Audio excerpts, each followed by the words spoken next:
Hello again. So running twice a day, is it going to make you faster? Well, like most things in endurance sport, it depends. I used to run with a marathon runner when I was a bit younger, and he'd been pretty good. He'd run 2:09, and which was at the time when he did it was one of the fastest times in Britain and the Scottish record, and he held the Scottish record for quite a while. And he told me that when he was at his best, he was running 3 times a day. He did 10 miles in the morning, 5 at lunchtime, and 10 in the evening on a few days. So it can work really well. So what are the benefits? Well, adding an extra run each day to your normal training is going to increase the training volume. And in most endurance sports, more is better, as long as it's not too intense and it's not too much for you. So if you can fit in more training, the chances are after you've adapted to that training, you'll actually be better and faster. Obviously this comes with the caveat that if you do too much, you'll be overtrained and exhausted. But in general, if you do more training, you get faster. It can help you focus a bit more on the harder training. So if you've done a morning run, you might not be so tempted to just try and do a longer session in the afternoon or the evening. You could just focus on the higher intensity interval session that you really need and not worry about volume, because you're getting that volume elsewhere. It can open up the opportunity to do other things like gym work or perhaps plyometrics or even just mobility work, because you've got that little bit of space in your schedule. You've already got some miles in, some kilometres in, some training time. And I mean, gym work does help with endurance, it's been demonstrated. And it can provide a framework and a structure for your day, which is really valuable. It's get up in the morning, get out before breakfast, do a few kilometres, and then do your day's work or whatever you have to do during the day, and then get out again later on, maybe late afternoon or in the evening. And you've finished for the day after your training session, and you've done a really good day's training. There are always pros and cons to everything.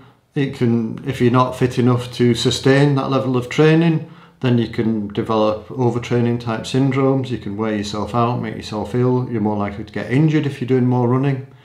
And of course, if you aren't fit enough to recover after your morning run, you might be too tired to do your harder session in the evening, and therefore that might compromise the intensity, so you might do slower interval work, and that's going to have a knock-on effect. You won't make the gains.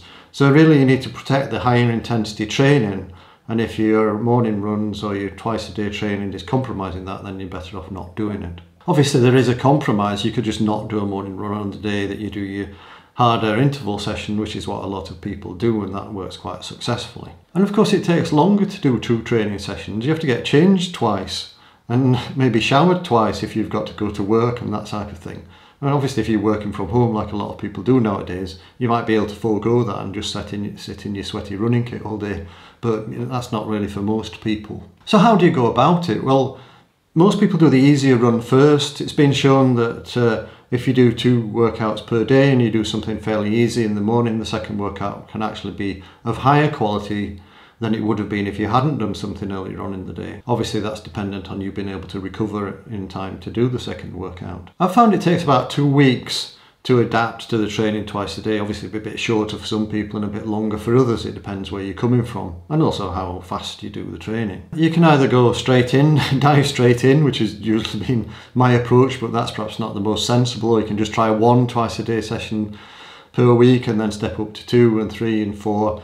And a lot of people do 5 sessions twice a day. They might have an easy day where they just run once, and then they do the long run, which would perhaps be just 1 run. Although I remember I did a training run with a chap called Richard Nerurkar at one point, who was a very good marathon runner, and he said actually on a Sunday on his long run day he just did a shorter run first thing, so he did twice a day on his long run day as well. I've seen both work really well. Some people get away with really small amounts of training, just once a day and then 1 long run at the weekend, and then other people really thrive on 2 runs a day.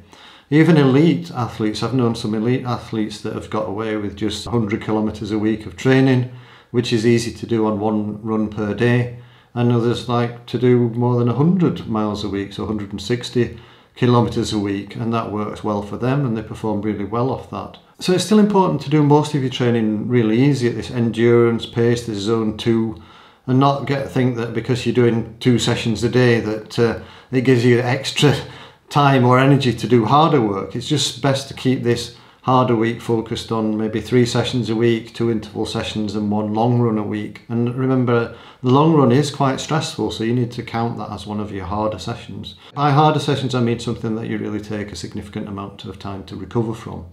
So it's not necessarily high intensity, it's just something that stresses your body quite a lot. So I hope you found that useful and interesting, and I'll see you in the next video. Bye.